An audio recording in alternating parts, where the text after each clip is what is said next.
Welcome to Choose Views with Richard Chew.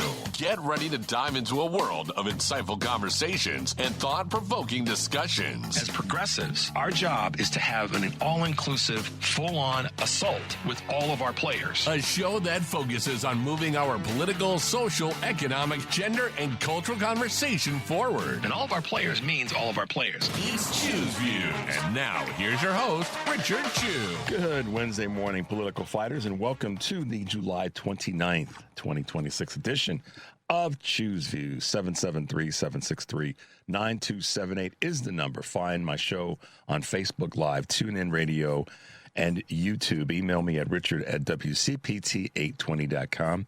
I got caught up on some emails, Henry.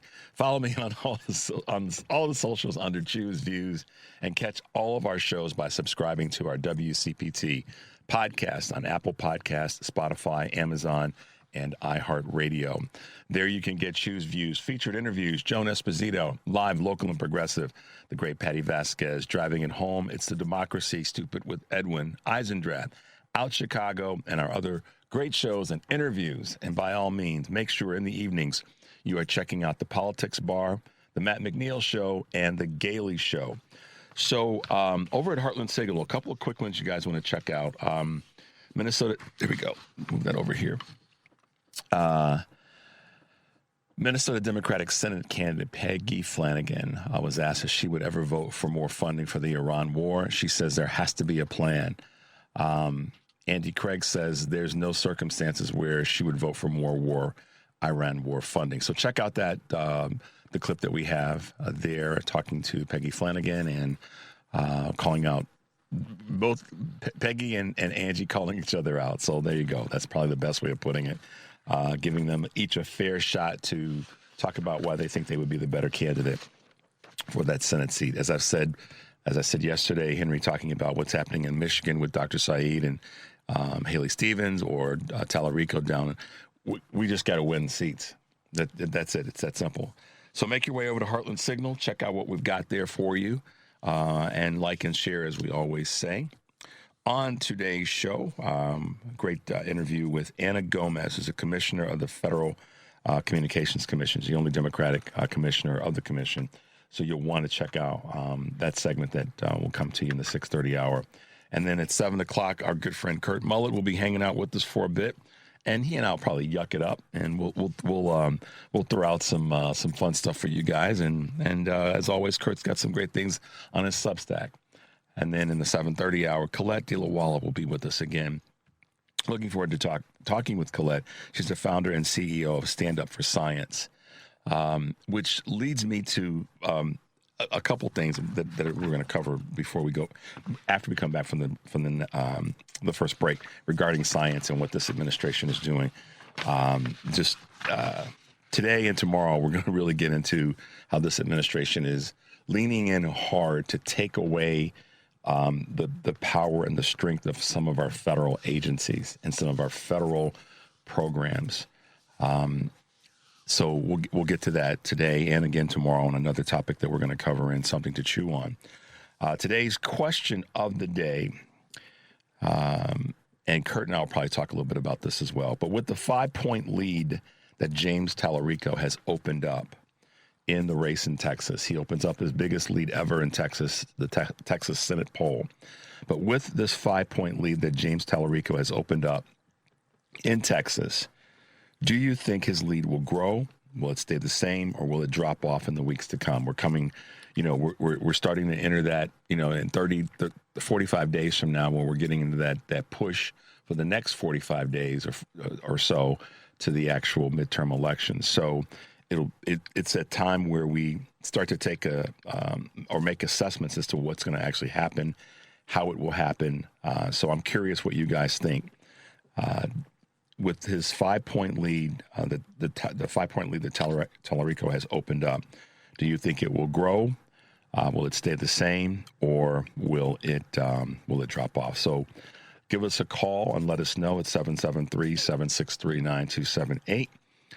You can text us your thoughts, and most definitely go to our Facebook page and leave your thoughts and comments there, because I'm curious what you guys have to say. And you be your own little pollster and assessor of the of that very important Senate race down in Texas. So that's what's happening here on today's show. But I wanted to kind of circle back to this. We'll get into this more in a little bit in terms of science, but some other changes are taking place when it comes to Medicare, which I'll probably talk about that a little bit tomorrow because I want to pull a little bit more data and do a little bit more research to have some information on what they're trying to sneak through, trying to slide through. And I think that many of us have said this, and I certainly have said it here, but many others have said it in other venues, that the distraction sometimes, you have to, it's unfortunate that we have to do this, paying attention to a lot of things, but that's what's part of the game right now. I've said this before, others have said it as well, that the distraction is one of the tools. All the craziness, all the nonsensical things that are going on are the tools that they want to use to get us to look away from the things that are really, snatching out of our pocket.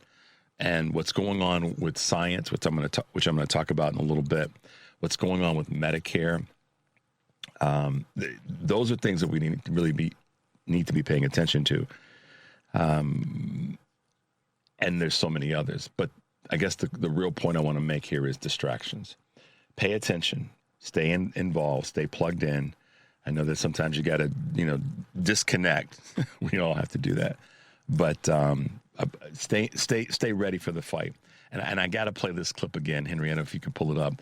The clip yesterday that we played of Rashida Tlaib talking, because this is gonna be in somewhat part of what I'm going to talk about in Russell Vault. Yeah, play that clip again. Who do you work for, Director? President of the United States. No. You work for the people of the United States. You take an oath to the people of this country. You should be fired because you work for the people, not the president. None of us work for the president. Why do you think the agency was created? Because of the president? Congress created the agency because of the awful financial distress that had happened on our American people. You can blink your eyes all you want. Last year, Americans lost roughly $16 billion to fraud. 25% increase from 2024 on your watch. The highest level on record on your watch. In fact, CFPB has received more consumer complaints in 14 months than in the first 14 years of its existence. Your watch. In May, CFPB deleted more than 2,000 pages from its website. These include consumer advisories, blog posts. You didn't do it? Nope. You didn't do it? Nope. We overhauled our website. Okay, how is CFPB adhering to congressional mandated consumer protection mission by removing consumer education and other materials from its website? We did not remove materials from the website. We put it in an archive So you didn't remove the Know Your Right, you archived the Know Your Rights for veterans? You archived it? We archived the You archived the Know Your Rights, Russell, for veterans. You guys can get all upset all you want. He doesn't work for the president. He doesn't work for Zelle or Walmart. He works for the people of the United States. Shame on you.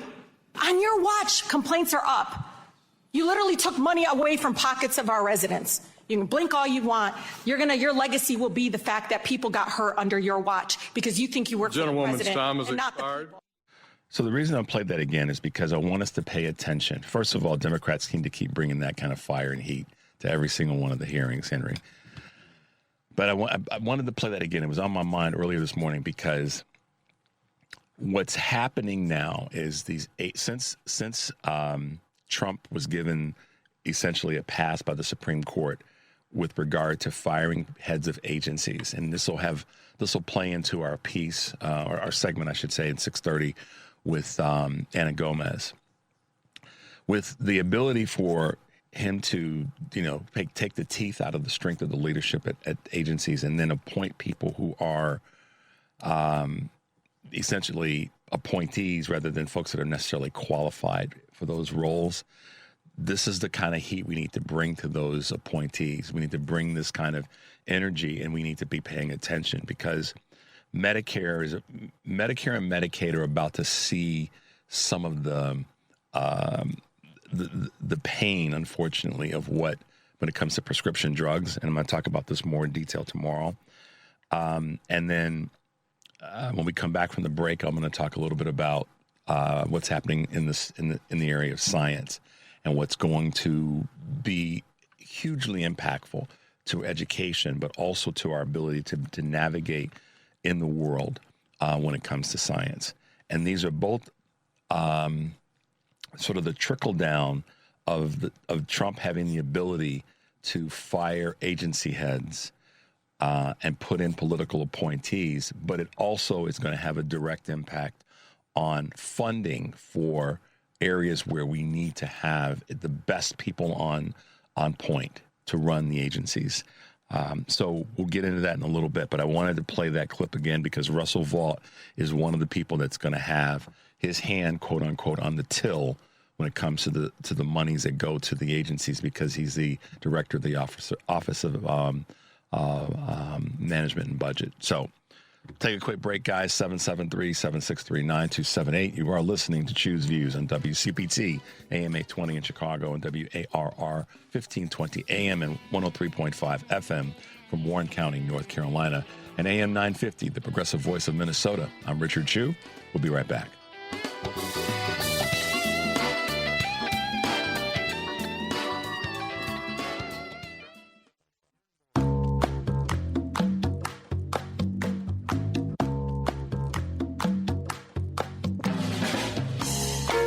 All right, guys, welcome back to the show. If you're just tuning in, this is Choose Views on July 29th, 2026.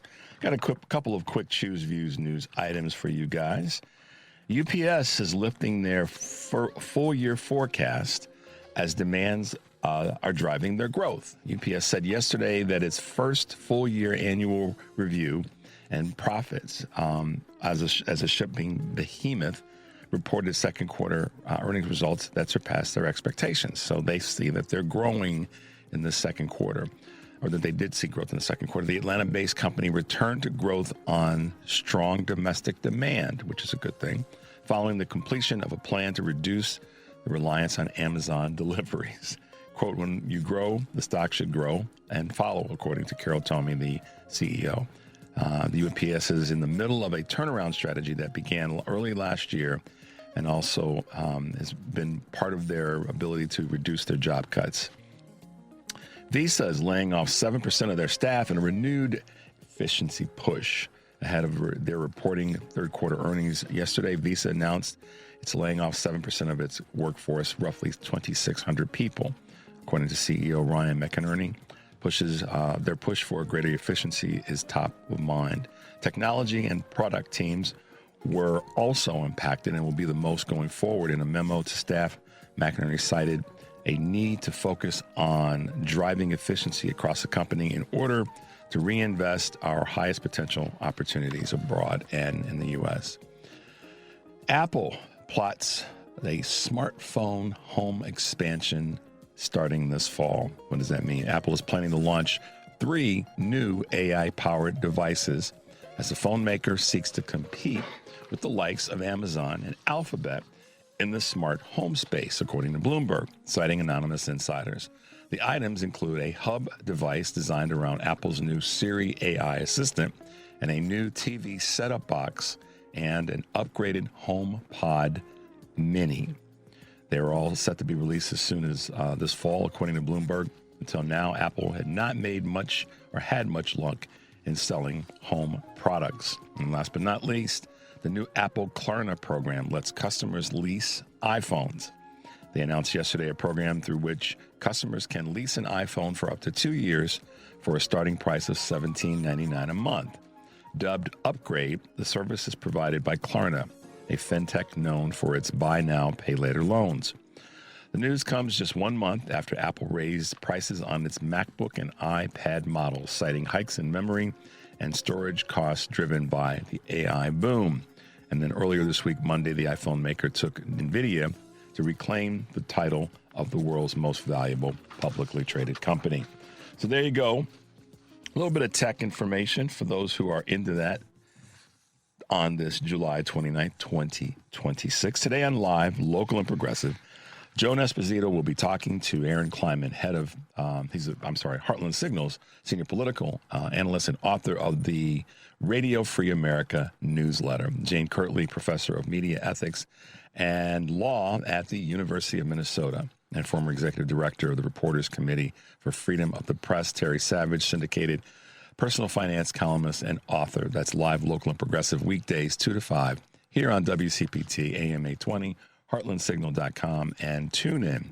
Then tonight on Driving It Home, Patty will be joined, Ken Mejia Beal will fill in for Patty Vasquez with guest co-host Demi Palachek. That's cool. They'll talk to Peter Jealous, candidate for Congress in the 1st District of Wisconsin. Plus, we'll air Patty's pre-recorded interview with comedian Jason Salmon, who is performing this Friday and Saturday at the Comedy Vault in Batavia. Tomorrow on Choose Views, Enrico Moat and Rick Kasperzak will be here with me as guest co-hosts, and our guests will include Shaughnessy Naughton, president of 314 Action, and Kelder Roys, Wisconsin State Senator and candidate for Wisconsin Governor. That's going to be a lot of fun, so you guys are going to want to tune in. And always catch our Choose Views featured interviews and full episodes, podcasts available on Spotify, Apple Podcasts, TuneIn, iHeart, YouTube, and Amazon Music. Okay, a couple of quick thoughts this morning on today's segment of Something to Chew On. Okay, there's a great article that I want you guys to check out. There's actually a couple of articles that were written yesterday that I want you guys to check out. And the subject is this. Trump has basically had this need for America first in a lot of categories. He's thrown this out as sort of this, grandiose, mission about the United States, America first. And in many ways, it hasn't been America first because of the amount of money that's gone to other countries, particularly gone to Israel's military and Israel's government and his dealings with Qatar and all the rest. Okay, so we could have that debate on a different day. However, the America First science policy is about to shift federal funding toward the private industry and artificial intelligence. And it's going to potentially give increased control to the likes of the Russell Vaughts of the world, like I mentioned earlier, over research grants and reducing the support for traditional universities. These are changes that, as I see it, are going to potentially reshape how we go about viewing the importance of research, and it'll probably move us in a direction where we'll have less smart people in our science fields potentially, but certainly less smart, educated, competent people running the agencies that are so near and dear to so many millions of Americans when it comes to science and research. And it's a fundamental, this shift, could be a fundamental change in how people, in my opinion, look at science and view science, because now the folks potentially, if we go down this path, that are our scientific heads, if you will, or our scientific leaders, or whatever the label is, aren't going to necessarily be people that are steeped in science, that have spent their careers, their life work researching and understanding and going through the rigors of making sure that they get it right. And I'll probably talk with, if I remember to do this, I'll talk with Shaughnessy about this tomorrow, given that she's been a big advocate of more scientists in politics to help in some of the areas that we really need their expertise. But these are some of the things that are part of my concern. And then I'll talk a little bit about the articles. Political oversight and peer review. So if this moves in this direction, the proposed rules of the Office of Management and Budget will grant political appointees the power to review, approve, and pull the plug on federal science grants based on presidential policy priorities, or in other words, picking his favorites, picking his friends, putting people, talk about nepotism, talk about unqualified folks in areas that we need them to be qualified in. That's one of the immediate downsides of having that kind of consolidation of power. And this gets, again, into this conversation around the unitary executive theory. Bypassing, I should say, traditional review. What the administration wants to do, based on my research, is they want to seek alternatives to traditional peer review inside of the science field, which historically has relied on independent panels of scientific experts rather than political criteria. Another area, and this is more ideological, is it's going to reduce programs that are promoting diversity, equity, and inclusion. And then, not last but least, but certainly the bigger picture is it's going to limit our global collaboration. In other words, these new guidelines look to restrict the international scientific partnerships that we've had for such a long time and limit foreign researcher participation, which critics are warning could isolate the United States scientists from major global breakthroughs. And so this consolidation, or this sort of America First ideology around science, is going to put us in a situation where if there's something that's going on, I'll give you an example. COVID, a lot of the solution for COVID, a lot of the vaccine solution for COVID wasn't just because some folks sat, in Texas or in Florida or in Virginia in a lab and came up with it. It's because of the collaboration that we had with other scientists throughout the globe. It was a combined global effort that allowed us to get past COVID, or to come up with the vaccines to help us get past COVID. Right there is a perfect example of why, if we become America first when it comes to science and there are political appointees, people are going to die. Could you imagine if we weren't able to collaborate with other smart people in the world when it comes to a medical issue that's a global issue like this this virus was? Imagine what that would do to not just the country, but the country's ability to solve problems that are outside of the country that we have a stake in solving. So that's where we're potentially headed. And so it could make our research could be slower, it could be costlier, and most definitely, as I said, harder to share. So we want to pay attention to this one. That's what I was saying a moment before we went to the first break. We have to pay attention, guys. There are numbers of distractions that are going on, and they're all going to potentially hit our pocketbook, our health, our safety. So please pay attention and be loud like Representative Rashida Tlaib was in that clip. We're going to take a quick break. The number is 773-763-9278. You're listening to Choose Views on WCPT, AM 820 in Chicago, WARR 1520 AM, and 103.5 FM from Warren County, North Carolina, and our good friends at AM 950, the progressive voice of Minnesota. I'm Richard Chu. We'll be right back.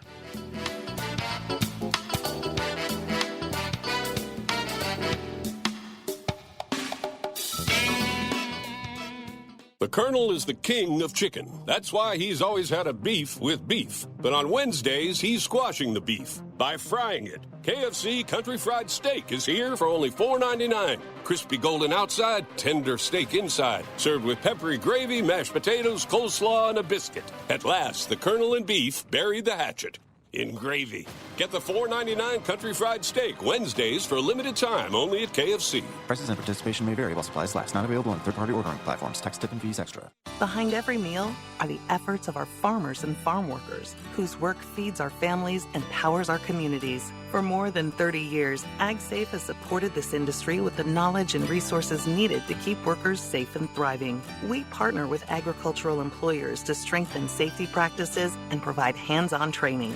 Safety isn't paperwork. It's people, community, and peace of mind. Learn more about our work at agsafe.org. Sponsored by agsafe.org. This is Chicago's Progressive Talk, 820 AM, WCPT Willow Springs, and online at WCPT820.com, where facts matter. From the Weatherology Weather Center, I'm meteorologist Jennifer Wojcicki. We'll see sunny skies here for today with a high in the low 80s. Winds out of the northeast around 5 to 10 miles per hour. And then for tonight, mostly clear with a low near 65. Thursday, we'll see sunshine, a high around 87 degrees. Friday, a chance for showers and storms, a high of 76. Saturday, chance for rain and storms, high of 75 degrees. That's your latest Chicago weather update. Currently, it's 65. Chicago's Progressive Talk, WCPT 820, where facts matter.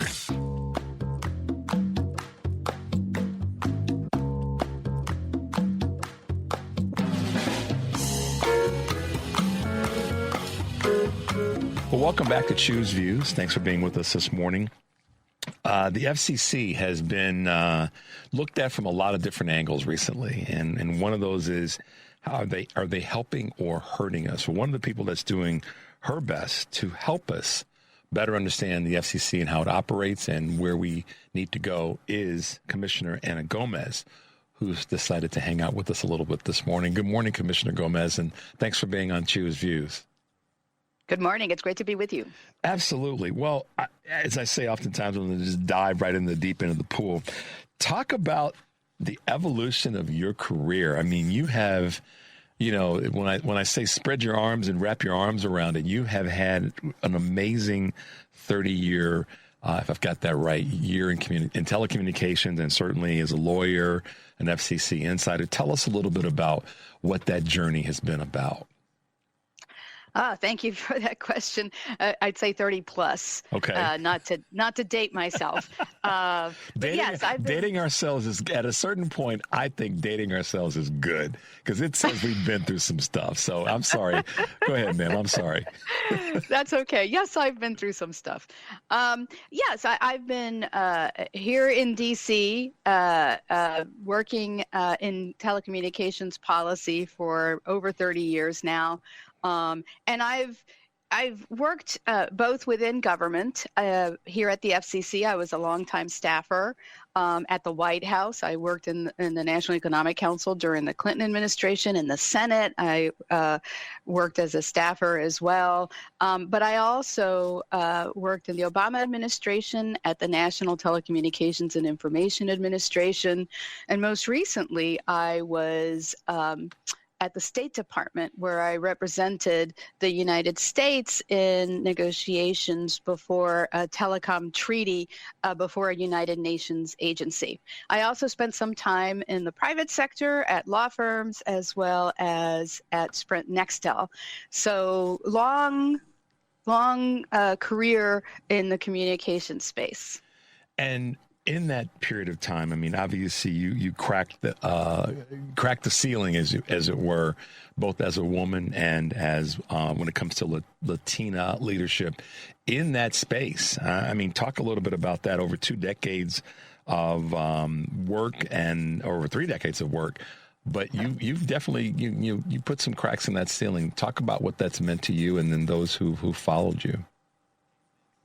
Yeah, it's very important to me as a Latina woman, as you mentioned, and I used to always joke that as well as I was doing, I still wasn't at the top echelons, right? I was always kind of middle, and there were plenty of opportunities for others to also benefit from opportunities that we weren't seeing.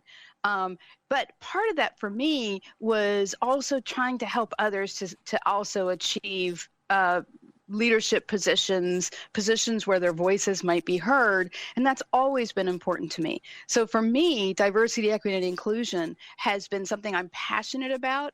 And I've worked in that in every single position that I've had, for the most part. Except the one at the State Department. But I've always been a big promoter because I really do believe that diversity makes us stronger. I think having a diversity of viewpoints is really important for product development. It can be policy development. It can be development of sales and marketing products. It can also be development of legal theories if you're at a law firm. I think it's really important that we not all just speak in one voice. And so I've always been a big proponent of that. So it's very meaningful to me. Now, being the first Latina commissioner in over 2 decades, meant a lot to me too, and I hope that I continue to bring that legacy with me. Well, it definitely is showing itself. And I think that, one of the things that a lot of people forget, and maybe it's, I will say maybe it's part of the narrative right now politically, is to take away the conversations that we need to have if we're going to actually strengthen our country and make our country even better than it is. It's got to include all the people that are inside of our country and those that want to come here, because that's what's historically made us a good country that we want to make better. So it's good to hear that you tap back into that every now and again to help you in navigating as you go forward. We're in some rocky times right now when it comes to communications at large. And I mean that whether it be what's being written, what's being spoken, what's on social media and all the rest. If you could wave a magic wand from a legislative standpoint or from a legal standpoint, certainly from a policy standpoint, what are some of the things that you'd wave it at when it comes to some of the challenges that you see that we're facing as we go forward? I think one of the things that this administration in particular has lost the plot on is consumers. For example, we're spending billions of dollars to deploy high-speed broadband, but we're not making sure that it's actually usable or affordable for everyday consumers. I really would like to focus on affordability and not weaken the programs that help consumers get access to what is the most important communications technology of our time to participate in not just the digital economy, but now the artificial intelligence economy. So if we're going to be responsible and make sure that these networks that we're building, that we're spending billions of dollars to build, are sustainable, we need to make sure that we have the digital literacy to use them and that we have affordability measures to make sure everyone can participate in this economy. Do you think that, or what do you think is the parallel or the partnership that needs to take place when it comes to education and communication? We've seen, again, they're pushing for withdrawing funding and creating deficit in education. But what are your thoughts there as it relates to your earlier point? Well, let's start with the fact that we can't teach our kids to participate in the artificial intelligence economy if they actually don't have the skills to utilize and to participate in it. So we really need to make sure that the schools, libraries, even hospitals have access to the technology that they need in order to be able to teach these skills. Now, the FCC does have funds that help with that. They were created by Congress 30 years ago. But and in fact, I worked on that as a young staffer 30 years ago. But this FCC is looking to either weaken it or eliminate it altogether. And that is one of the most successful programs in our country, the program to ensure that schools and libraries nationwide have access to high-speed, high-capacity broadband. And I don't want to lose that, because what will happen is we will have entire communities left behind. What do you think is in your career has been, or have been, name a few, of the most significant transformations when it comes to communication, when it comes to, I guess we could say, the broad word of communications as it relates to your experience as an FCC commissioner? Yeah, well, I mean, my generation has been through so many evolutions of technology. Let's start with the internet. Mm-hmm. When I first graduated from law school, we used the internet for emails and word processing. Although that was just computers. And now, of course, the internet is we're connected. Everything's connected. Our cars are connected. Everything is connected to the internet. Second is mobile services. So your cellular services, that was starting out. I don't know, you may not remember this. You're younger than me, I believe. But it used to be cell phones were very large and they cost about $3 a minute to use, and they didn't have connectivity to the internet. Well, now we are very much used to having computers in our pocket that have very high speed services. So those are pretty extraordinary changes in our lifetime. Today, the big evolution and revolution that we're seeing is with satellite technology. The space sector has just exploded, not in a bad way, right. In services, in really much more affordable services. We now get our Wi-Fi for free on certain airlines, thanks to satellite technologies. Yeah. So that's the next evolution in the telecom frontier that I'm very excited to continue to see evolve. And the number of companies that are not using landlines anymore in their offices, and they have the communication internally is through Zoom or something of that nature, or, you know, just using their cell phone. So I just wanted to kind of talk a little bit about sort of the history, because communications has impacted, the legislation has impacted the economics, because, you know, we created a whole industry because of the way in which our FCC said, yeah, we can do that, and we can create rules and policy around that. And you've been one of those voices along the way. So thank you for that. Have you, when you look at the communities that don't have the same access, and here's my point. I look at government funding on a federal and the state and local level, and then I think about folks that are in rural areas or very, very distant areas from where there's viable telecommunication access. That's an infrastructure, but it's also a vision, I think, conversation. What are we missing there? What are we missing in that conversation?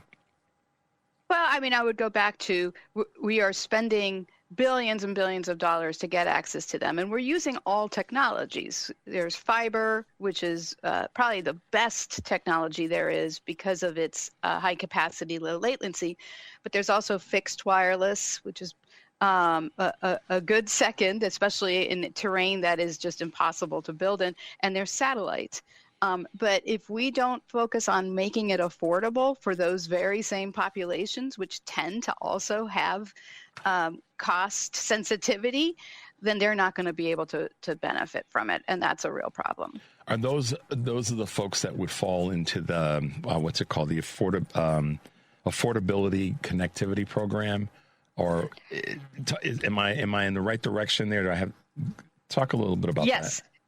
So the Affordable Connectivity Program was a program that was set up during the pandemic to allow people to access broadband with support. So it was a monthly support of $30 a month.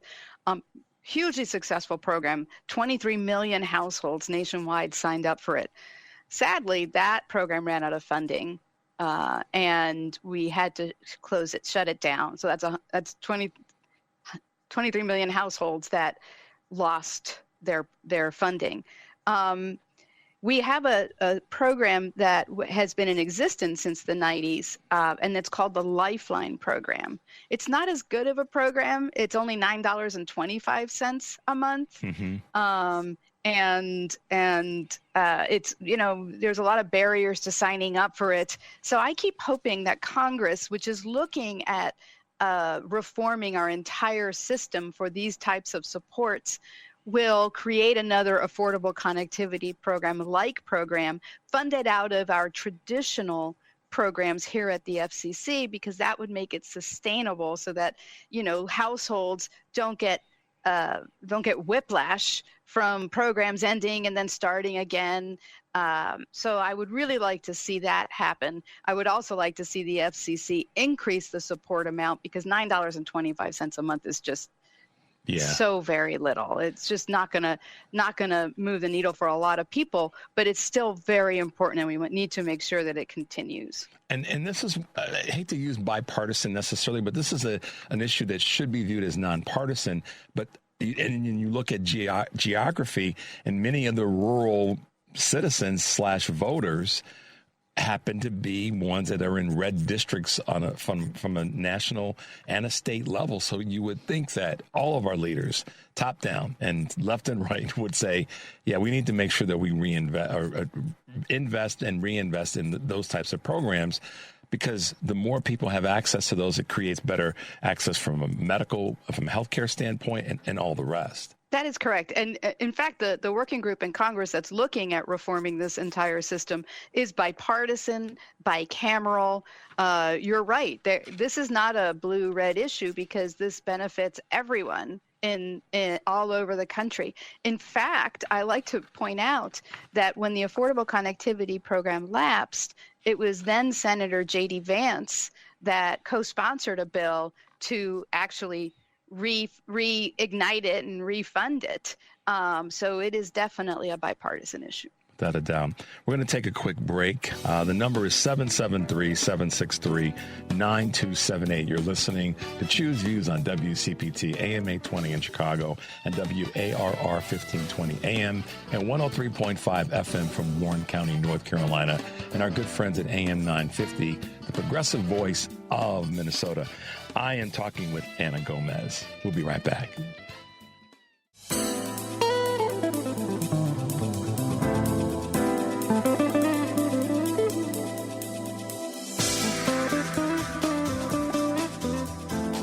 All right, guys, thanks for being with us. Thanks. We're back talking with Ana Gomez, who is the lone Democratic commissioner on the Federal Communications Commission. And she's with us this morning to talk. We were talking earlier about some of the, I guess you could say, the legislative and the economic sides of where we are with regard to communications in America, some of the tools that we have in place and ones that need to be revamped, recharged to make our communications more effective, more viable for so many Americans. But she's also got some observations about what the legislative side has done, the regulatory agencies, what this regulatory agency has done, and what the FCC, Brandon Carr, has done to make it more difficult for us in this current time. Let's talk a little bit about some of the recent items with regard to the Supreme Court, Ms. Gomez. Yes. So I'm not sure which one you're talking about, whether you're talking about the Slaughter decision or some of the other decisions that we've had. Well, firing commissioners is one of them. Yes. That's definitely one that kind of got the hair on the back of my neck to crawl. Talk a little bit about that. Okay. Yes, this all started with the president firing two federal trade commissioners, the two Democrats on the Federal Trade Commission last year, and adopting the policy that as the head of the executive branch, there's no such thing as an independent agency, and this president can fire anyone at will. So one of the two commissioners, Rebecca Slaughter, challenged her firing, and it went all the way up to the Supreme Court. And the Supreme Court actually ruled that, in fact, the president did have that authority with regard to the Federal Trade Commission. They have a theory called the unitary executive theory that is what is supposed to permit this actions. Why is it concerning? Independent agencies were created by Congress, usually multi-member, multi-party commissions, because they wanted to insulate them from political pressure. They wanted them to be expert agencies that made decisions based on their expertise and not based on an individual party. Hence why we have multi-member, multi-party commissions. Right. The Federal Communications Commission was very intentionally created this way because of concern that we not have a regulator controlled by the whims of one person with regard to media policy. Back then, it was radio, because it was back in the 1930s that the FCC was created, and the Congress considered at the time putting the FCC in the Commerce Department, but the Secretary of Commerce actually said, no, that's a terrible idea. We don't want this because we don't want our communications medium being controlled by one person. We've had it this way now for over 100 years, or close to 100 years. Yeah.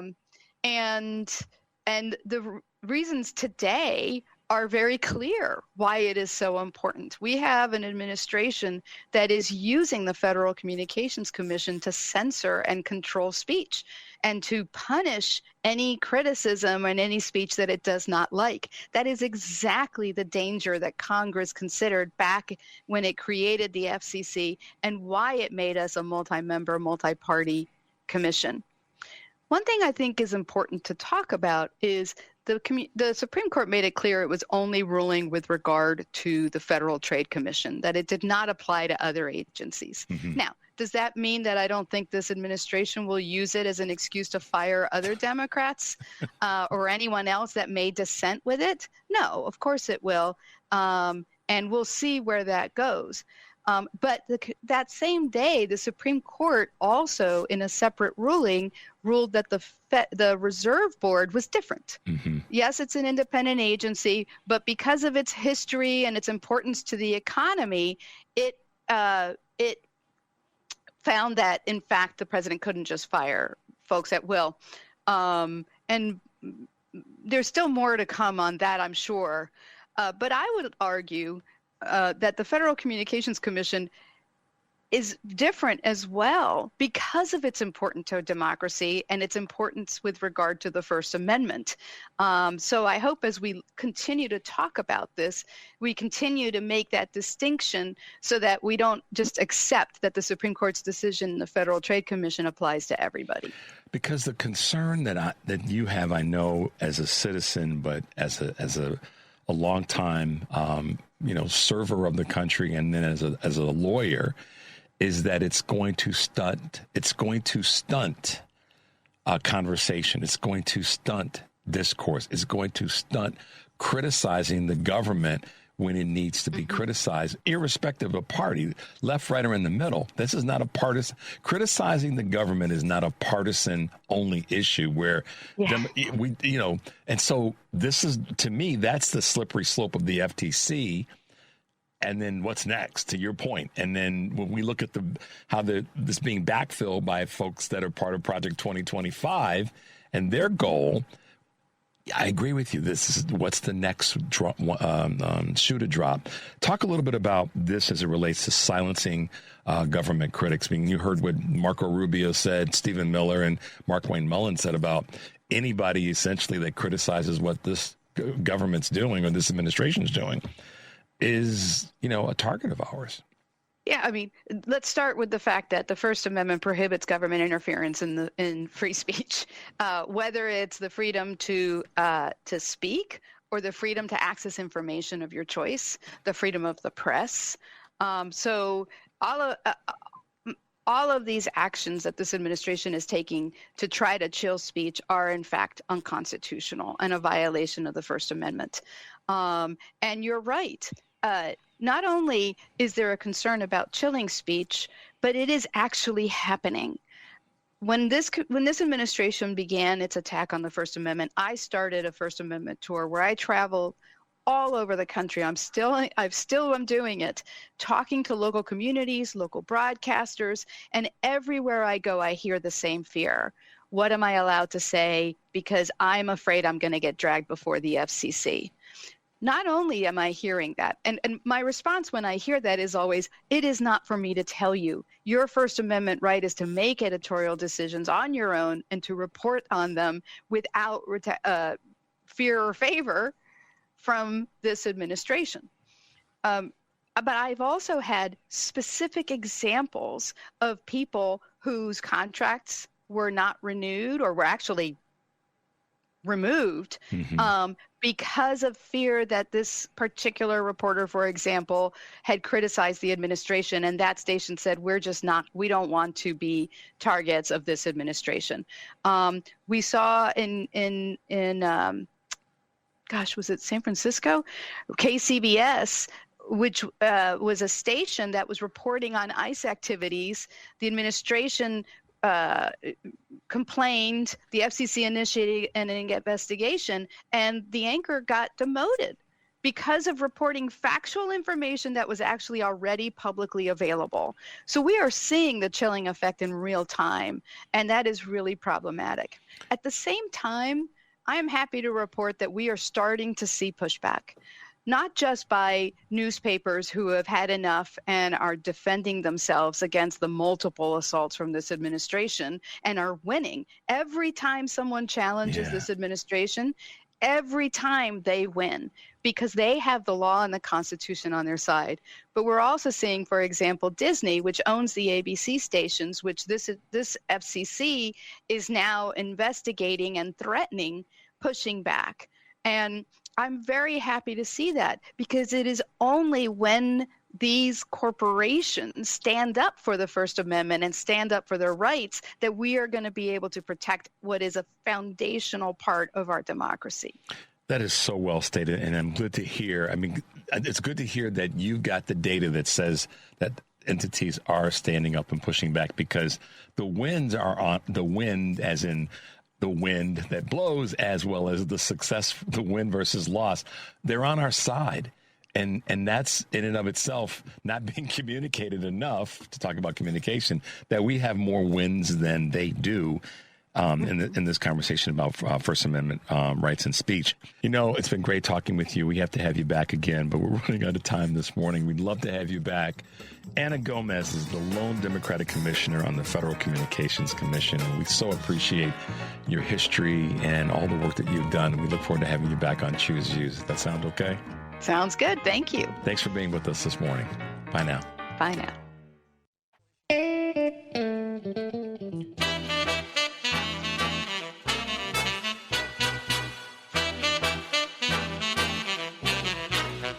He's not here to yell. He's here to inform and maybe stir the pot. This is Choose Views with Richard Chew. All right, guys, welcome back to the show. Thanks for being with us. This is Choose Views. If you are just tuning in, and I'm Richard Chew. Thanks to Commissioner Gomez for taking some time out of her busy schedule to do that interview with us. Go to her, Google her, Ana Gomez, if you want to know more. You can also, later today, you'll be able to grab the podcast of the complete interview. But she really is eye-opening, and based on her experience, and I happen to be older than her, and she was giving me a little bit of love that I was her age, but I'm a little bit older than she is. That being said, she is one of those voices that's calling out the BS that's coming from this administration. And you heard her talk about or use the unitary executive theory as it relates to what they're trying to do with so many of the agencies and the ability for Trump to be able to fire agency heads. This ties back to what I was saying earlier with regard to science.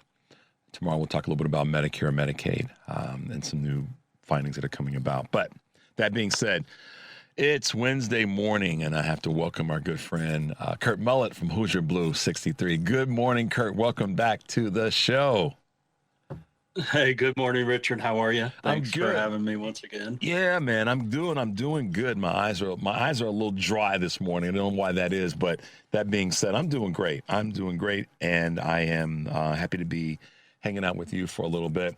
I don't know how much, if you caught any of the segment with Ana Gomez. She really, She calls it as it is. She knows what's going on. She sees it beyond she sees it beyond just the FCC, but also she talked about the FTC and how this is affecting the economy and what they're doing in the constraints there. So great to have her on. Really, really super smart lady, and I'm glad she's been there, kind of holding it down for a while. Yeah, awesome guest. Thank you. So I feel intimidated when I have to follow someone like that. Well, trust me, when I have the honor to interview, I mean, Monday, I said this, I get to interview again, General Honore. I'm like, I openly admit, I'm excited but nervous as hell in interviewing that dude. Just waiting for him to call me to orders or something. I mean, if you know what I'm drop talking and give about. me 20. Yeah, I mean, come on. It's just, let's be honest. Let's be real here. That dude he still carries that. And I've never met him face to face. I've only interviewed him 4 or 5 times. But you know what I'm talking about. You talk to somebody like that that's done the thing for all these years, and you give them their respect, you give them their due, because they're just that person. They're just that, they've been in it. She's been doing this for 30 years, Ana Gomez has, so she knows what the hell she's talking about. Half these fools that are in these agencies, they haven't done it for 3 years, and so you know what I mean. So you talk to somebody like that. I know what you mean. You're like, how do you follow that? Yeah. But it's an honor to be able to interview Yeah, just keep in mind we have over 30 former Fox employees in this administration. Stop lying, man. No, we don't. We got 2. Keep that in mind. No, we don't. You're making that up. That's fake news. Fake news. Fake news. Yeah. Fake news. You're making it up, Kurt. It's only 3. Yeah. Yeah. Isn't that just crazy? Just think about that for a second, brother. We got all says a lot. You know, it just shows. I thought about that the other day when I saw the numbers too. I was like, he said it best when he was talking about him making the comparison or making the comment about LeBron James. And I want to draw a comparison in a second. But you heard what he said about I only like people that like me.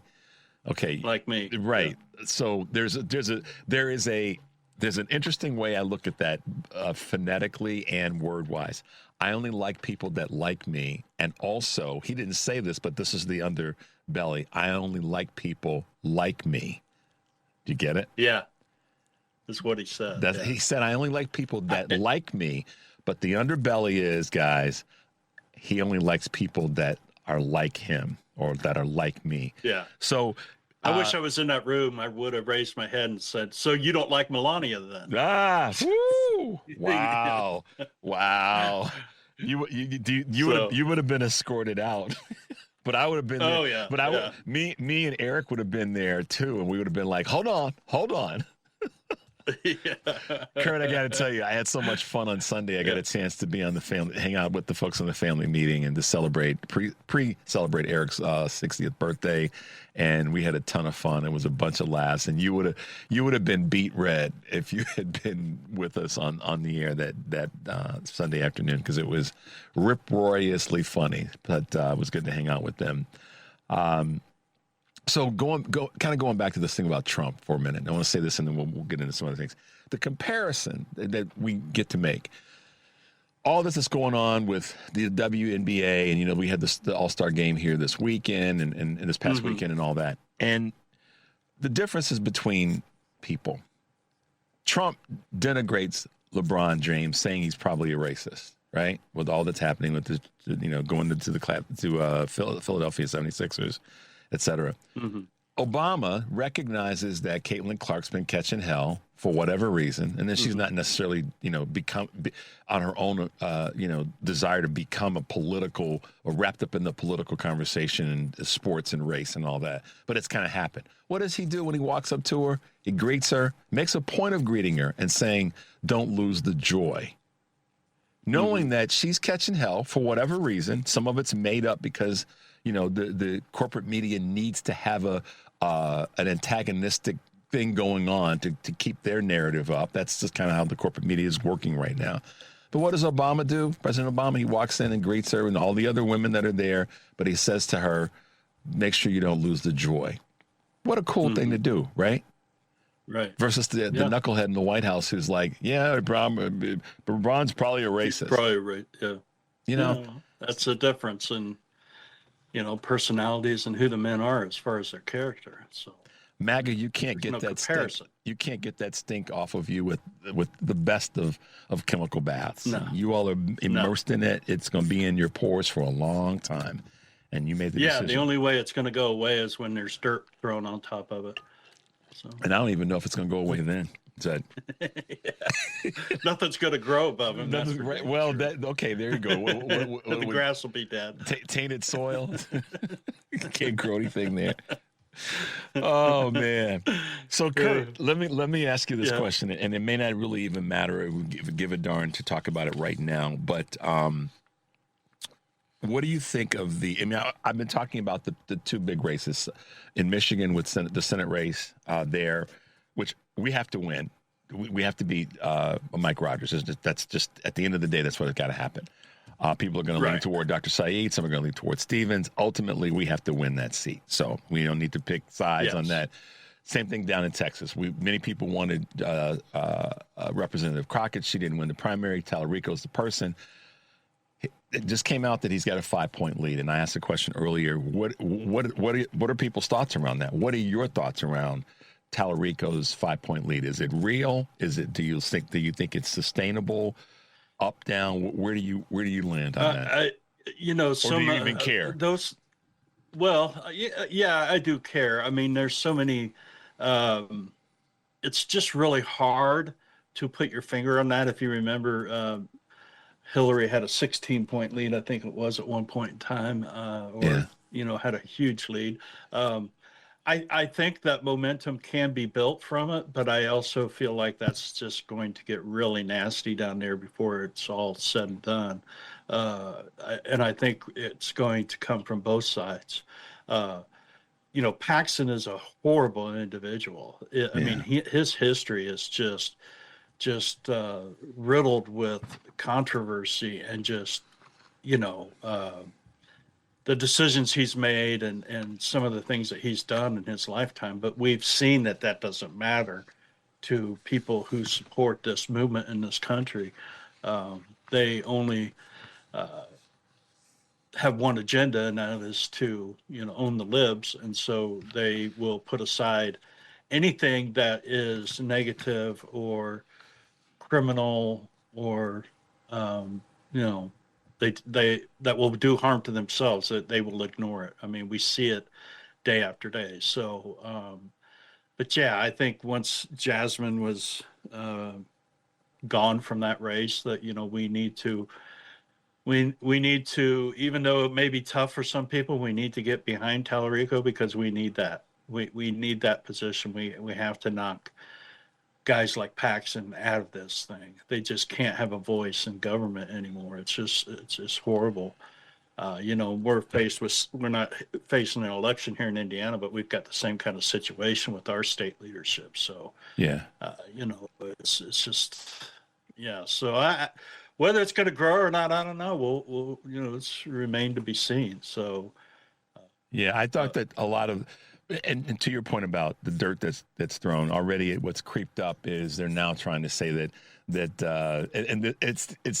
it's ironic in the craziest of ways that they're trying to now come up with the same narrative, or similar narrative, maybe is a better way of putting it, that Tallarico has got some voting registration issues, which ironically, that first landed in Paxton's lap because of his marital status and where he was actually living and such. And listen, I mean, I brought it up, but at the end of the day, there's far worse things that Paxton has been rightfully accused of and judged on. The voting thing, it's wrong. If it's wrong, it's wrong. Does that discount him necessarily as a candidate? Either way, I mean, it's wrong. It's something that it could technically be something that a mistake was made. Own up to it and move forward. But don't beat your wife. Don't have affairs with women and all these other things that Paxton has been rightfully accused of. You know what I mean? Well, don't release sexual predators, 39 days after they've been, indicted and arrested. Yeah. His buddy or, I know him, so I'm going to let him go. Craziness. That right there is a little bit more issue concerning with me than voting registration. Yeah, I mean, if we're measuring badness, if you will. Yeah. Oh Lord. Hey, Lamb. Yeah, I mean, it's just crazy, but that's Richard, that's where we are at in this country right now, and what the narrative is. It's voting rights. It's communism taking over our country, and it's just all this grifting and all of this other crazy stuff that's going on. And we're ignoring the fact that we've got a demented old dude in the White House who has some mental problems that are glaring. I mean, I try not to watch much of him or view him much, but that speech at the Correspondence Center Friday night was, I mean, and just the way he was during that whole dinner. Yeah. And then Kurt, he said at hold your point, because I want to talk about that, but I don't want to rush through it. Let's take a quick break. When we come back, I want to start right there. So let's go to a quick break. You're listening to Choose Views on WCPT, AM 820 in Chicago, on WARR 1520 AM and 103.5 FM from Warren County, North Carolina, and AM 950, the progressive voice of Minnesota. I'm Richard Chu, talking with Kurt Mullett from Hoosier Blue 63. We'll be right back.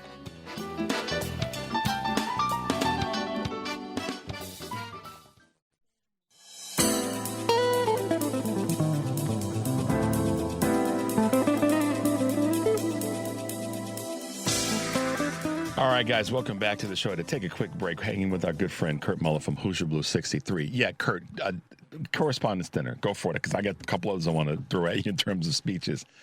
Talk about the dinner. What a S show that was. I mean, just another example of this guy and who he is, and how, it just,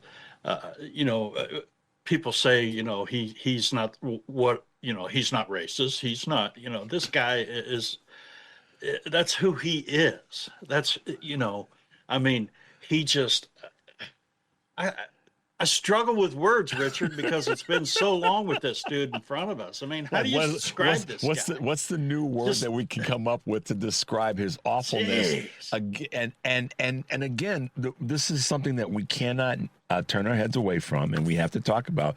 But the people that are continuing, or the people around him that are continuing to prop him up, support, protect, blind us from the realities of what he's actually doing. And this is where I go and say they're the ones that we have to hold equally accountable, because they're right there. I mean, you and I, if you and I sat for 2 hours and watched all of his stuff, we'd sit back and go, this guy's a damn fool. He's off his, and that's just watching it on a screen. So the people that are in the room with him, the people that are listening to him, that are observing him, and all the rest. That's why I've been saying so often, and you have been too, so well, that they're the ones that really we've got to be leaning into and pushing and criticizing and getting out of positions, because they're the ones that are complicit more than anybody. The cabinet. Oh, absolutely. Because they're right there. They see it. Or depending on. But if you paid attention to it, and if you saw any of it, I mean, the reaction he was getting from the crowd, which was mainly his people there, there weren't many laughing at his ridiculous attempt at jokes. There wasn't much applause going on. I mean, I think, I think it's apparent when you see this guy in situations like that, and he surrounds himself with what he refers to as his people. And I think you said it earlier, he's not a liked man. People don't like him, he's just not somebody that you want to sit up and chum around with and sit around and talk with, because he's one of these idiots that it's always going to be centered on him. And eventually, man, you get tired of that. Yeah. You don't want to sit around a table and have a beer with somebody and the discussion evolves around them continuously. Yeah. And that's who this guy is. It's nonstop with him. And his jokes or his attempted, his jokes or slurs to Caitlin Collins and to others, it's just crazy. But I love the fact that Wolf got up there and basically laid it out on the line and said, hey, you're this, dude. This is what we, And kudos to the folks who he's covered sitting there going like this. Yeah, I know. Yeah, I mean, well, and then at that, Richard, if Wolf was up there lying, wouldn't he have become intense with anger? You're lying about me. Yeah. Or wouldn't most human beings? If somebody was up there slandering you, talking about you, and saying false things, wouldn't you get upset about that? And he's just sitting there, just shrugging it off, like, old news. Even at the correspondence dinner, where there's supposed to be a certain amount of roasting and levity that takes place. Mm-hmm. Even in that, I mean, this was a weird, and I know this is. It was a weird moment, and I know that we get tired of talking about Trump and Trumpism and all the rest. Right. I'm going to say and rather than but. And the necessity of it right now is because of the attacks that he makes on who's in the audience. And just stay with me on this little bit of a pivot. He made attacks on the journalists, which was obviously going to happen. And then he talked about how you all are going to be broke when I'm gone because there won't be anything to cover.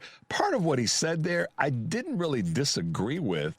And here's why. It's because they've covered him in such a way that it shows their hand, corporate media, that their goal has really not been to cover the things that need to be covered in a way that allows us to go forward and to identify and out him. They've covered in a way that's been favorable, and that's played to the MAGA side of who's watching various shows. So that part I didn't like disagree with him on, because I do see that the media has been very complicit in that regard. My pivot, Kurt, is to this rally in Michigan that took place. That I just got to get your take on this. I mean, listen, you and I grew up at a time where there were mama jokes. You know, you within reason. You could make a mama joke, but you couldn't go too far. You might get your behind whooped. You know what I'm talking about. But when you tell a crowd of people that I've done more for you than your parents have, I mean, walk us out of this mud pile, Kurt. I mean, that one. You're in charge of getting us out of this mud pile. I've done more. I've done more for you than your parents have.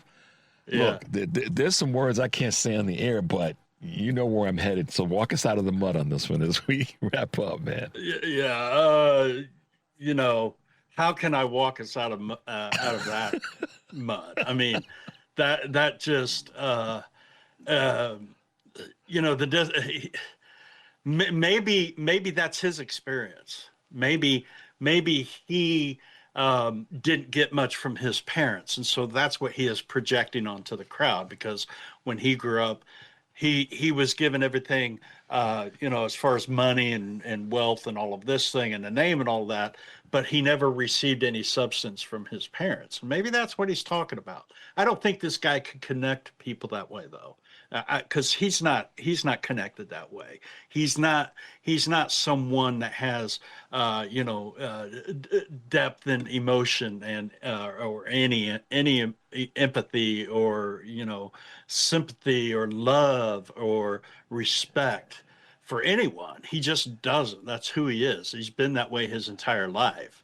And maybe that's where that was coming from. But, you know, there's going to be people that are going to continue to show up and vote for him because they just don't care. Yeah. They don't care what he says, what he does. I mean, it's quite obvious. Look at the situation. But yeah, that was that. You know, it's funny because I will tell you, I thought about a handful of people in that moment, or when I saw what was said, and I thought you were one of those people, because I thought, I remember a time when you brought parents into the conversation about something. You started denigrating somebody's mother or father. You could only go so far in that before you ended up having some meat on the side of your face. Well, you know, I come from the childhood. You say something about my dad, you know, hey, I'm not cool with that. You say something about my mom, I'm gonna pop you. Yeah, you might end up in the emergency room. You leave my mom alone, or with some Bactine or some iodine on the side of your face. yeah. You better Took you back on that one, didn't I? Exactly. You know, so the only other thing that I wanted to bring up this morning was Jay Clayton. Really? Oh, this come on! This is the guy that we bring in as intelligence. Why are you going to hurt my heart like that, man? It's just. I mean, really? Dude can't even. I mean, and see, this is where I have a problem with how things are going. Why? You know, I know that we have limited reach on our power right now, but don't tell me there's not a way that could have been shut down. You know, I mean, I don't understand how we are continuously allowing these kind of fools to get put into position in this cabinet and in our government. It's because this is that moment where we've got to recognize. No. You know, come on. I mean, I don't know. No, this is that moment where I'm saying we look at that and we go, we've got to fight even harder, because Clayton is highly unqualified. Idiot. Whether he's qualified or not, his performance in that moment disqualifies him. No matter what his background, his legal background, his tech, all that it's set aside, because in that moment when he was required to deliver, he didn't deliver.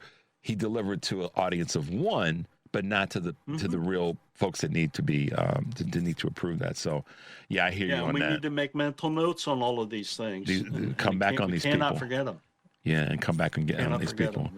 Kurt Mullet, Hoosier Blue 63, Substack, go everywhere. Just follow him. You got nothing else to do. Thanks, Richard. Follow him. Kurt, good to see you, man. Good to hang out for a few minutes. You Be too, safe brother. today. I'll talk to you soon, all right? All right. Take care of yourself. Thanks a lot. All right. Have a good one. All right, bye-bye. 773-763-9278 is the number. We'll be right back.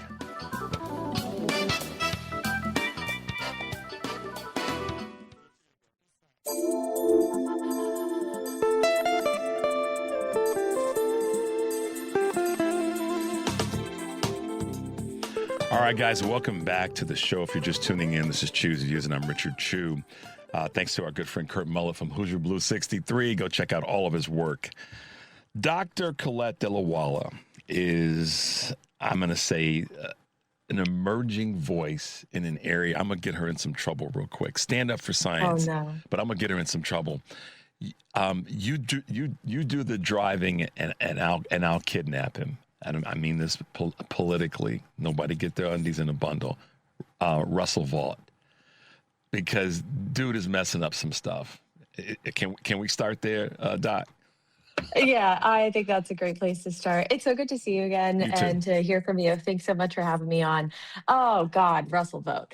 Yeah, so this is a guy who is quietly in a position that most Americans just don't even know what the Office of Management and Budget is trying to take power from Congress to control all of the government's discretionary funds, which is about $1.5 to $1.7 trillion a year. So it's a lot of money. It ends up being about like close to 20-ish% of the yearly federal budget. Mm-hmm. And he is a known Christian nationalist. He got his starts at the Heritage Foundation and the Heritage Action Group. He really subscribes to this idea of the executive branch of the United States government having the most power. He doesn't believe in 3 co-equal branches. And this OMB rule is meant to really progress that by handing over the reins of discretionary funding to the executive, in this case, over to Trump and the cabinet. Yeah, it's I'm not going to use the words that are non-action words like it's frightening, it's scary, it's concerning. No, I'm ticked off that he's in this role. And Kurt just said a moment ago in terms of who some of the people are in the cabinet and who talking about Jay Clayton. They don't need to be there. Clayton may have had the legal background, the legal expertise, and previous work expertise that would make him qualified to do the work, but he failed in the moment during the hearing. And that, to me, is it disqualifies him from being in this role, because we're going to have another person like Russell Vought in a role that could end up impacting our elections. Now, I know we don't need to go down that path because we're here to talk about science and what's recently happened, and with regard to this America First in terms of science policy. I know you're probably fully aware, if not better than most. And it was part of my segment of something to chew on earlier in the show. So talk to us, Dr. Delawala, about this direction that we're headed as it relates to science and the administration not only pulling resources, but putting it in the position where appointees are determined by Vought and his band of idiots. Band of idiots. Ooh, I like that one. I'm a let's little salty this morning about this one. Yeah, no, me too. So the thing that I will say about this, and I'm going to use quotes to say America First initiative, I feel like, the Office of Science and Tech Policy put out this big report. It's 120 something pages. It harkens to this guy, his name's Vannevar Bush. About 70 years ago, he wrote this book and had this initiative called The Endless Frontier. And The Endless Frontier is, and the vision laid out by Bush, effectively laid out how science should work. It set the groundwork for all of the innovation, all of the scientific excellence that we see in the United States today. And he is often reasonably and for very good reason credited with sort of where we landed. But he also had a lot of congressional support. He had presidential support, et cetera. they hearkened on that. Even like the front cover of the report is the same fonts. It like looks the same, and they're calling it, science in the golden age of science. Yeah, which is just like, all right, well, if you're into pyrite, maybe, some full gold or some like gold plated crap, right? But we were in the golden age of science, I would argue, in 2024, and the actions that the Trump administration has taken has actively kneecapped us from continuing down this path. And so we have this instance where the administration is saying one thing, that report is totally a PR stunt, right? Like, it's totally a PR stunt. The things that are good about it are actually programs that already exist, that have existed in some cases for decades. Like, they cited ARPA, which is it's a form of sort of quick development for really important cases of things like, there's an emerging pandemic, let's make a vaccine, those types of things. Right. That really strategic, we've got the technology and the tools to do this. Let's take it one step further and move quickly in this area. Like, we already have these mechanisms in place. And so all of the good things in that report are things we're already doing. And I just, to even put out that report when OMB, like the other side of the presidential cabinet, is actively working to dismantle all scientific research, to politicize it, to only fund, work in red states, to not fund work in blue states, is just like, it's so unserious. I'm like lacking a word for what it is, but it's so unserious, and it means next to nothing. Like, it's just a PR stunt for the Trump administration to be able to say, no, look, we do care about science. All these people complaining about the OMB rule, they're full of crap. So PR stunt, in my view. Yeah, there's two great articles that I'm sure you're aware of. One in ProPublica, particularly talking about ProPublica was good. Yeah, the one Lisa Song wrote, which is really great. But the thing that I wanted to come back to as it relates to the why, the international impact, and I think about two things. One of which I said earlier, and I'd love to get your scientific observation on this, and that is, when COVID hit us, it hit the United States, but it hit all of us. It hit the globe. Yeah.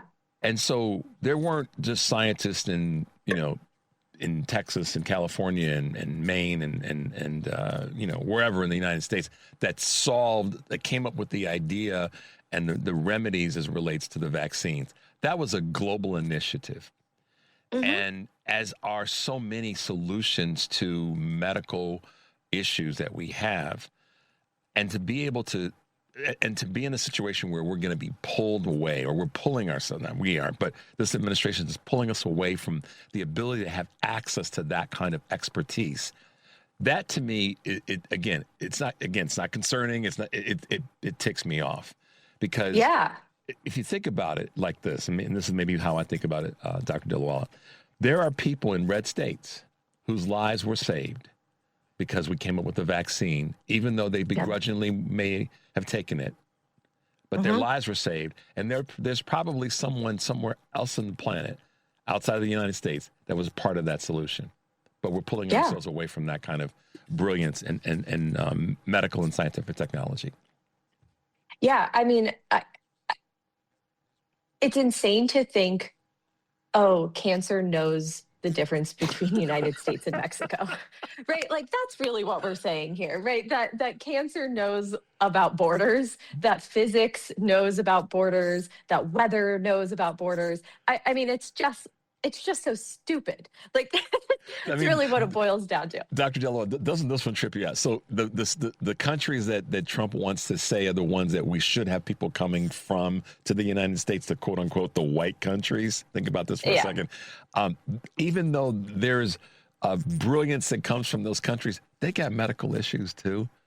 Believe it or not, I know it's hard. I know it's hard to wrap our minds around. Here's something really interesting. There has been such an incredible breakthrough for endometriosis. There is now a saliva test for endometriosis. And before this, you had to get surgery to verify that a woman had it. So so the test was surgery, which is crazy, especially in a country where we have terrible healthcare. Just to see if you have it. Now it's a spit test. It is in the final phases of trials. You can't get it in the United States. That's insane. And and I don't know all of the ins and outs of the reasons for that, but this is a similar thing, right? Like there's going to be a lot of instances where there are medical breakthroughs that people want.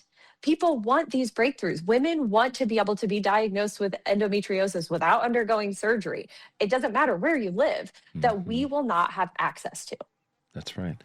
And I'm going to say this, let you chat about it a little bit, and then we'll go to a break. I always think about these things and then go, I'm a why person. I'm not a scientist, but I guess in my brain, I'm like, okay, where? That's a scientist perspective. Let's go back to, I'm like, okay. Yeah. And I drive folks in my personal life nuts about this because I'm like, well, wait a minute, hold on a second. How do we, let's go back and see. And then, you know, I recently had something happen where I got a small thing that happened. And I'm like, okay, where did I get that? How did that happen? Because I want to know for reasons for going forward so that I don't make that mistake again, if that makes any sense. Yep. And that is something that it seems like the people that are in these roles don't care about. They don't care about the why. They don't, because that's history. They don't care. That's right. Okay, am I way off the rails on this one?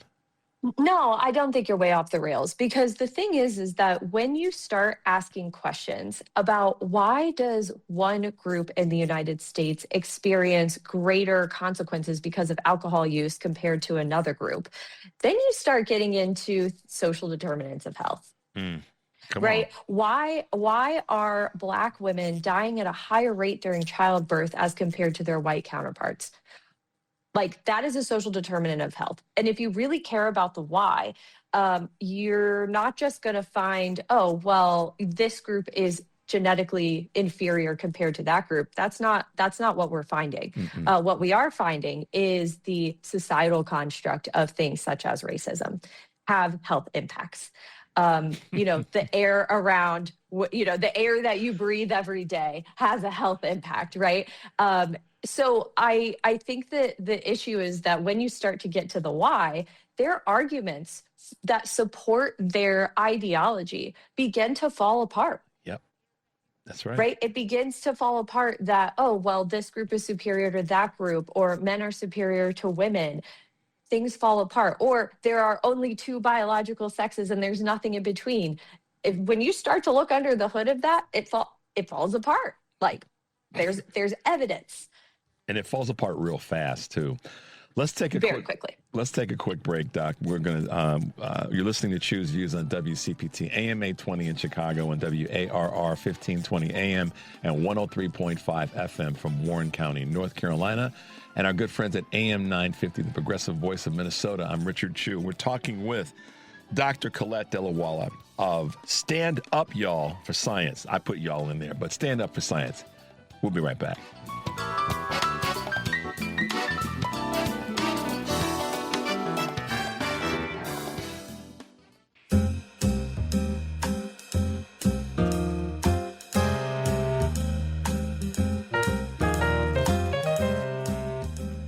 All right, guys, welcome back to Choose Views. If you're just tuning in, I'm Richard Chu, and we are talking with one of the founders of Stand Up for Science, Dr. Colette Dillawala. Thank you for being with us, and thank you for letting me be a little bit silly in a space that is very serious. But I think that if we can take some energy, some silliness and some positive energy toward the solutions, which is to push back and to stand up for science by standing up to these knuckleheads, I think that we will at least hold the line until we're in a better place from an administrative standpoint, federal administration, to get some things done and back on track. I appreciate the hard work that you've done, and more importantly, how you guys have been fighting. I'm still having some fun with this one, Henry. They do this thing, guys, which is really cool. They got rubber ducks.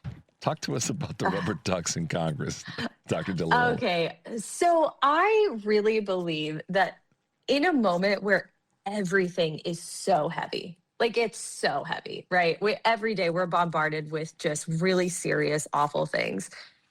One of the easiest, best ways to cut through is comedy. Is to cut through in ways that are just so unexpected. And so, we have been really driving to see RFK Jr. removed from office, whether that is impeachment, whether he resigns, whether the White House kicks him out. I don't care. He's got to go. And so we started pressuring members of Congress. Folks can buy a $3 rubber ducky. And I was trying to see if I have any. I don't have any right now, but they're just a little tiny rubber ducky. It says "Stand Up for Science" on them. And we hand deliver them in a duck costume to your member of Congress in the House of Representatives.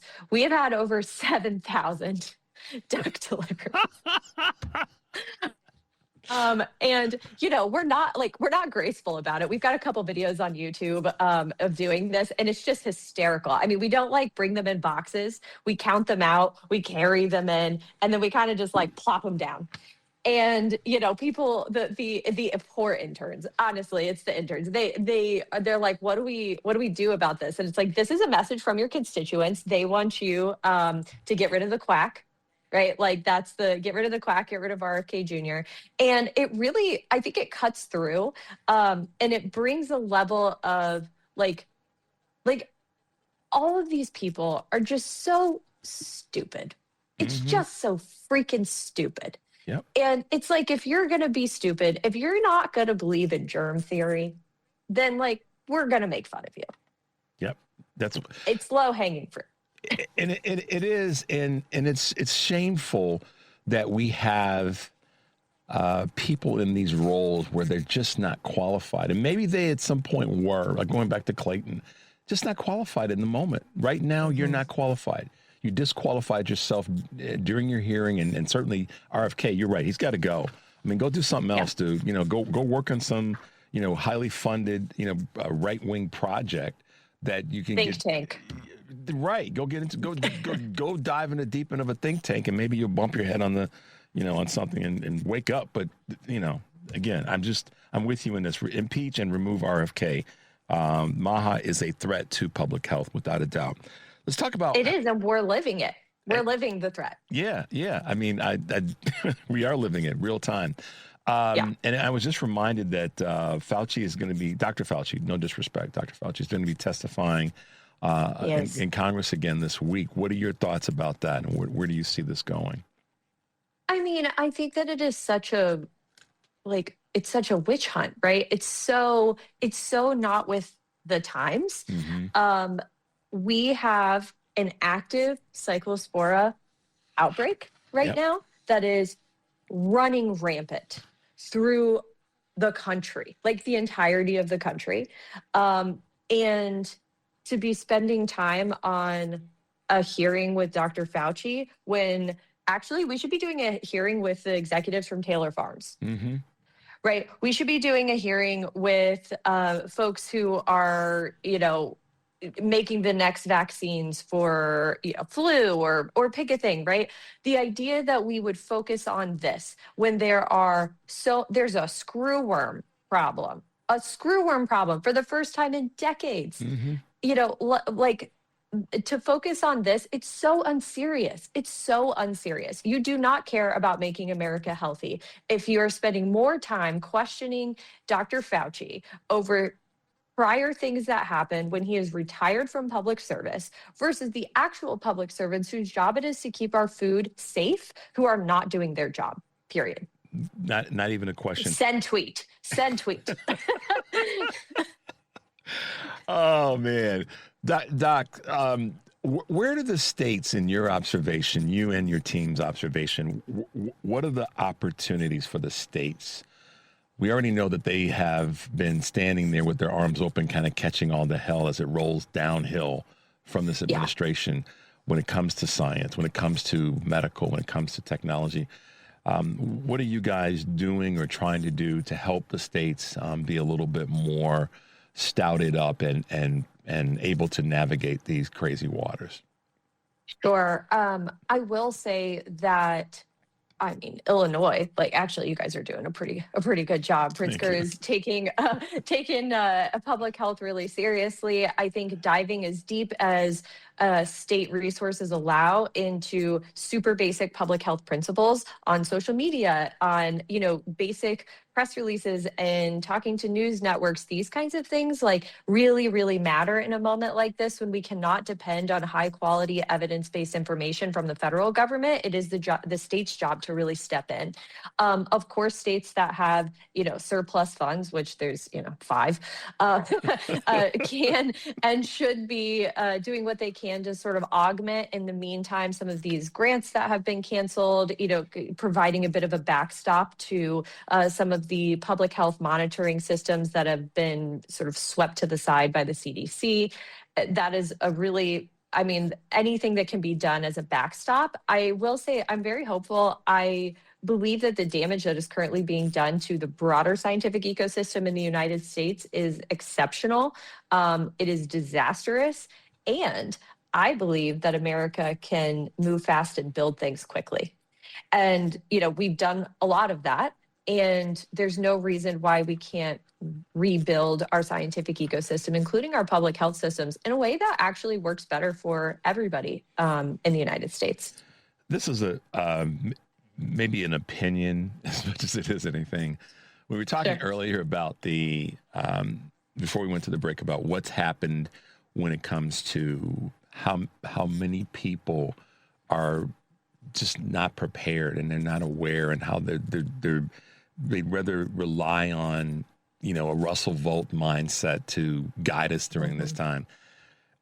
I think that a lot of people are looking at this and saying that there's a need to see some more people die and to see people living in dire straits, particularly when he made comments like, we want to see people, he didn't say suffer, but he said traumatized. Yeah. And so I think about that, and I look at his interviews, and I love how Representative Rashida Tlaib really kind of put her foot in his backside last week. Yeah. But there's a part of me, Dr. Dilawala, that goes, is that what they're really trying to do? Do they really want to see folks pass? They want to see it in turmoil and die? My hot take is yes. I think that anytime a person is suggesting that social programs that allow for people to access healthcare or basic needs, anytime you label that as waste, you're saying that those lives are not worth investing in. Mm-hmm. That's what that says. And so I have from the jump said that there is a very strong eugenics flavor with this administration, particularly from Stephen Miller, Russell Vought, RFK Jr. And the reason why is because if you, they fundamentally view people at different levels, right? They think that there are people who are superior to other people, and they believe that investing in any person who needs support is wasteful. And so that's that's an action speaking louder than words. Yeah, they're not running around saying, oh, we want to kill off these people to save money at the federal budget. But what they are saying is that if we make this decision to defund this program and people die, so what? Yeah. You put a more medical spin on that, but I love your quick answer, which was How can folks find you? I can't wait to have you back on again. There's so much to talk about, and there'll probably be another breaking story or item that's coming out of this administration. But how can folks find you, follow you, and get involved with the organization Stand Up for Science? Yeah, absolutely. So standupforscience.net, all spelled out. Also, Stand Up for Science Foundation. We've got a foundation. We've got an action fund. Head over there, donate, sign up to be a volunteer, get involved with our action center, and you can easily contact your members of Congress, that sort of thing. Right. You can also follow us all over social media. Share with your friends. The more people that are involved in, anybody that is pro-science is welcome in our movement. That is, whether you're a scientist or not, whether you're a Republican or Democrat, wherever you stand, if you are pro-science, come on down. There you go. Great to hear that. Thanks for being with us, Dr. Dilawala. It's always great. And follow what she's doing, what the team is doing at Stand Up for Science. Look forward to having you back again soon. Sound good? Yep, sounds good. All right. Have a good one. You too. Bye-bye. Bye. All right, guys, there we go. What can I tell you other than to stay tuned for the Stephanie Miller Show? And as always, take a deep breath and make your life count. We'll see you tomorrow.